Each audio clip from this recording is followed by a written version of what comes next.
கிறிஸ்துவுக்குள் அன்பானவர்களே, இயேசுவின் நாமத்தில் வாழ்த்துக்கள். ஆண்டவருடைய தயவினால் இந்த தபசு நாட்கள் தொடங்கி 34 நாட்கள் ஆண்டுடைய வார்த்தையை கேட்டிருக்கிறோம். இடையில ஞாயிற்றுக்கிழமையோடு சேர்த்து இன்றைக்கும் ஒரு வார்த்தையை உங்களுக்காக நான் குறிப்பிட விரும்புகிறேன். அதிகமான வார்த்தைகள், வெளி உலகத்தின் செய்திகள், பிறரை பற்றியதான கருத்துக்கள் உங்களுக்கு நான் சொல்ல விரும்புவதில்லை. என் ஆண்டவரை பற்றி, என் வேதத்தின் வார்த்தைகளை குறித்து, உங்கள் ஆத்துமாவுக்கு சம்பந்தமான, உங்கள் ஆவி, ஆத்துமா, சரீரம் விடுதலை பெறுவதற்குரிய வார்த்தைகளை நாம் கேட்டாலே நம் ஆண்டவருக்காய் வளர முடியும், வாழ முடியும், பலனாய் இருக்க முடியும், தைரியமாய் இருக்க முடியும், அவர் நாமத்துக்கு மகிமையை கொண்டு வர முடியும் என்கிற உணர்வில் இந்த வார்த்தைகளை கொஞ்சம் கொஞ்சமாக தான் உங்களுக்கு சொல்லுகிறோம். ஆலயத்தில் ஏறக்குறைய 1 மணி நேரம் 50 நிமிஷத்துக்கு மேலே நாம் வசனங்களை தியானிக்கிறோம். அனுதினமும் இந்த வார்த்தையை வைத்து விரிவாக அதிகமான வார்த்தைகளை பரிசுத்த ஆவியானவர் கொடுக்கிறார். நாங்கள் தியானிக்கிறோம். உங்களுக்கு அவ்வளவு நேரம் கொடுக்கவில்லை. நீங்கள் இதை வாசியுங்கள், இதை கவனமாய் கேளுங்கள், பிறருக்கு இதை அறிவியுங்கள். எங்களுடைய பெத்தேல் மிஷன் சர்ச் பங்கார்பேட், இதை நீங்கள் பயன்படுத்தி கொள்ளுங்கள். உங்களுக்கு கண்டிப்பாக ஆசீர்வாதமாய் இருக்கும். தெய்வீக அன்பு, மனுஷிக அன்பு. பரலோகம் எப்படி அன்பை கொண்டு வந்தது, பூமியிலே அவருடைய அன்பு வெளிப்பட்ட வீதம் மனுஷர் மேல என்ன, இதைதான் இந்த நாட்களில் படித்து கொண்டிருக்கிறோம். ஏற்கனவே 5 நாள் 5 விதமான தலைப்பில் நாம் ஆண்டுடைய வார்த்தையை படித்திருக்கிறோம். இன்றைக்கும் உங்களுக்கு குறிப்பிடுகிற ஒரு வார்த்தை என்ன, நாம் கடைசி வரைக்கும் வியாதியோடு இருப்பது அவருக்கு சித்தமில்லை. ஆண்டவர் நம்முடைய பாவங்களுக்காக மட்டும் அவர் சிலுவையை சுமக்கவில்லை, சிலுவையில் மரிக்கவில்லை. நம்முடைய நோய்களிலிருந்தும் நாம் விடுதலை பெற்று வாழ வேண்டும் என்பது தேவனுடைய நோக்கமாக இருக்கிறது. பல விதங்களில் நோய்வாய்ப்பட்டு கஷ்டப்படுகிறோம் தேவ பிள்ளைகளே. ஆண்டவர் நமக்கு சுகம் கொடுக்க வல்லவராக இருக்கிறார். 3 வசனங்களை உங்களுக்கு முன்பாக வைக்கிறேன். ஏற்கனவே பலமுறை வாசித்திருக்கிறோம், தியானித்திருக்கிறோம், சுட்டி காட்டி இருக்கிறோம். மீண்டும் மீண்டும் இந்த வார்த்தையை நீங்கள் கேட்கும்போது, கவனிக்கும்போது உங்களுக்குள்ளே ஒரு புத்துயிர் வர, ஒரு விடுதலையோடு விசுவாசத்தோடு எழும்பி அவரை மகிமைப்படுத்த முடியும் என்பதினால் இதை கோடிட்டு காட்டுகிறேன். மத்தேயு 8ஆம் அதிகாரம் 16-17 வசனங்கள் என்ன படிக்கிறோம்? ஆண்டவர் பொழுது போன நேரம் ஏராளமான மக்கள் அவரிடத்தில் வந்தார்கள். எல்லாருக்கும் அவர் சுகம் கொடுத்தார். நோய்களிலிருந்து விடுதலை கொடுக்கிற தேவன். அந்த இடத்தில் ஒரு வார்த்தை 17ஆம் வசனத்தில் பார்க்கிறோம். மெய்யாகவே அவர் நம்முடைய பலவீனங்களை ஏற்றுக்கொண்டு அவர் நம்முடைய நோய்களை சுமந்தார். கவனிக்கிறீங்களா? சிலுவை சுமந்த ஆண்டவர், சிலுவையின் மேலே தொங்கின ஆண்டவர், அவர் நம்முடைய நோய்களை சுமந்தார். விசுவாசிங்க, நோய்களை அவர் சுமந்தார். ஏற்கனவே நோய்களை அவர் ஏற்றுக்கொண்டார்.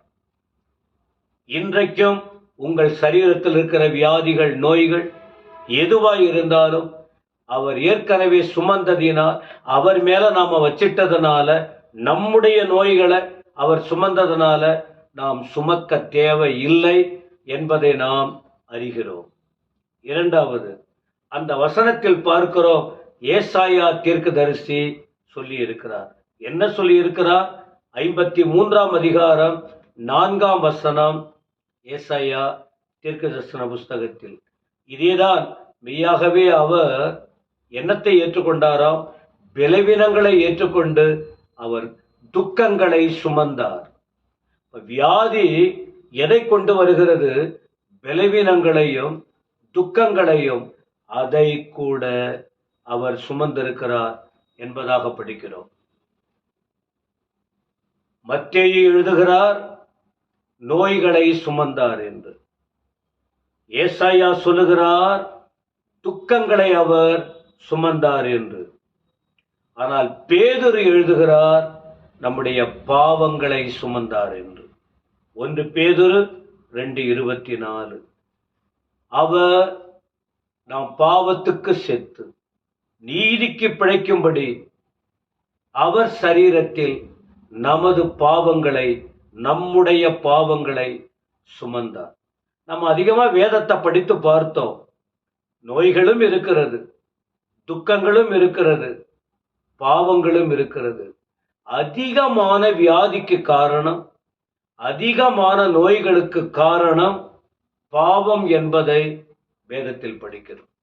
எல்லா வியாதியும் பாவத்தினால் வருகிறது என்று நாம் சொல்ல முடியாது. எத்தனையோ வியாதியில கஷ்டப்படுறாங்க. குழந்தைகள், வாலிபர்கள், தாய்மார்கள், பெண்மணிகள், வயது முதிர்ந்தவர்கள், இப்படி நிறைய பேர் நோய்கள்ல கஷ்டப்படுறாங்க. எல்லா நோய்களும் பாவம் என்று நான் சொல்ல முடியாது. வேதமும் அப்படி சொல்லவில்லை. ஆனால் அதிகமான வியாதி பாவத்தினால் வருகிறது என்று 1 பேதுரு அல்ல நம்ம படித்தோம். ஏசாயா 53:5 பாருங்கள். நம்முடைய அக்கிரமம், நம்முடைய மீறுதல், இது நிமித்தம் அவர் காயப்பட்டார், அவர் வேதனைப்பட்டார் என்று பார்க்கிறோம். அப்போ நம்முடைய அக்கிரமத்தின் நிமித்தம், நம்முடைய மீறுதலின் நிமித்தம் நமக்கு வியாதி பலவீனம் வருகிறது. ஆனால் வேதம் சொல்லுகிறது அவர் அதை ஏற்றுக்கொண்டார். அவர் தழும்புகளினாலே குணமானீர்கள். தழும்பு. அவர் அநேக பாடுகளை பட்டார். தலை முதல் கால் வரைக்கும் அடிக்கப்பட்டார். உடம்பெல்லாம் காயங்கள் வந்தது. வேதம் சொல்லுது அவர் தழும்புகளினால் குணமானீர்கள். இன்னும் கூடுதலா ஒரு மனிதனை கொண்டு வந்தாங்க மார்க் 2ஆம் அதிகாரத்துல. அந்த இடத்துல வரும்போது ஆண்டவர் முதல்ல அவனுடைய உன் பாவம் உனக்கு மன்னிக்கப்பட்டது என்று சொன்னார். பாவத்தின் நிமித்தம் திமிர்வாதம் என்கிற வியாதி அவனுக்கு இருந்தது. அதன் பிறகு ஆண்டவர் அவர் நோய்களிலிருந்து சுகம் கொடுத்து நீ உன் வீட்டுக்கு போ என்று அனுப்பி வைத்தார். அப்போ இந்த பாவத்திலிருந்து விடுதலை பெற, குணமடைய, வியாதியிலிருந்து குணமடைய செய்தி அனுப்பப்படுகிறது. என்ன தெரியுமா?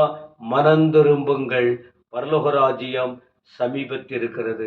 ஆண்டவர் இயேசு சொன்னார், தேவ ராஜ்யத்துக்குட்பட்ட செய்தியை அவர் கொடுத்தார். முன்பு பாவ மன்னிப்பு, 2வது தெய்வீக சுகம். இன்னும் வேதத்தில் ஏராளமான வார்த்தைகள் பழைய ஏற்பாட்டிலும் புதிய ஏற்பாட்டிலும் குறிப்பிடப்பட்டிருக்கிறது.